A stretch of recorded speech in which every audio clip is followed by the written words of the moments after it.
ரஹ்மத்துல்லாஹி வபரகாத்துஹு. அன்பின் அருமை சகோதரர்களே, உலஹியா கொடுப்பதற்கு நியத்து வைத்தவர்கள் அல்லது யாருக்காக உலஹியா கொடுக்க இருக்கிறோமோ அவர்கள் இந்த ஹஜ்ஜி மாதம் தொடங்கியதிலிருந்து முடி வெட்டுவது, நகம் களைவது, இன்னும் உடம்பில் உள்ள ரோமங்களை எடுப்பது தடுக்கப்பட்ட ஒரு விடயமா அப்படின்ற ஒரு கேள்வியை கேட்டிருக்கிறாங்க.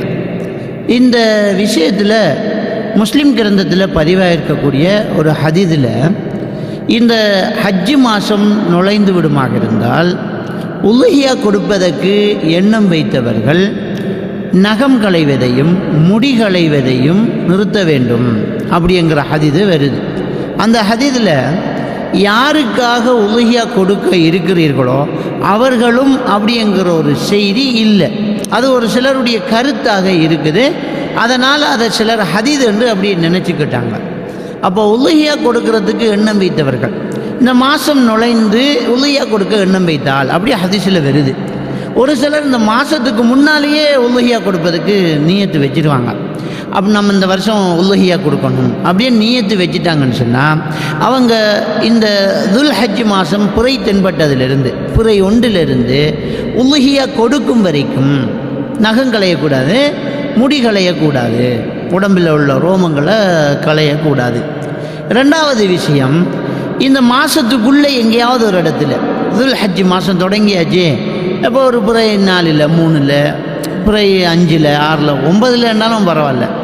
அப்போ அந்த மாதத்துக்குள்ளே ஒருத்தர் நம்ம உலஹியா கொடுத்துடலாம் அப்படின்ற ஒரு முடிவுக்கு வர்றார். ஏன்னா நேரத்தோடைய நமக்கு வசதி வாய்ப்புகள் இல்லாமல் இருக்கும். இப்போ நம்ம கையில் ஏதோ இருக்குது, நம்ம கொடுத்துடலாம் அப்படின்ற அவர் நினைக்கலாம் இல்லையா?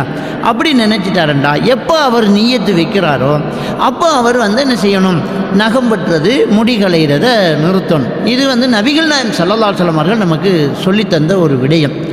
இதில் இன்னொரு விஷயம் என்னன்னு சொன்னால், ஏற்கனவே தாடியை வெட்டக்கூடாது. ஒரு ஆள் எப்போ நீயத்து வச்சாலும் சரி வைக்காட்டியும் சரி தாடியை எடுக்கவே கூடாது. அது பொதுவான ஒரு சட்டம். அதுக்குள்ளே இது எப்போவுமே ஹராமானது. தாடியை எடுக்கிறது, மீசையை கத்தரிக்கிறது, இன்னும் உடம்பில் உள்ள வளமையாக நம்ம அகற்றக்கூடிய அந்த ரோமங்கள் அதை எடுக்கிறது, நகம் வெட்டுறது, இதுதான் சட்டமே.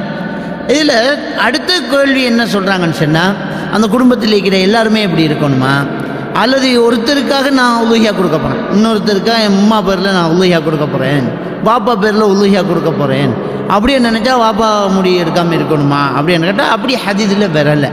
உலஹியா கொடுக்க எண்ணம் வைத்தவர் என்ன செய்வார், நியத்து வச்சவருக்கு தான் இந்த சட்டமாக இருக்கும்.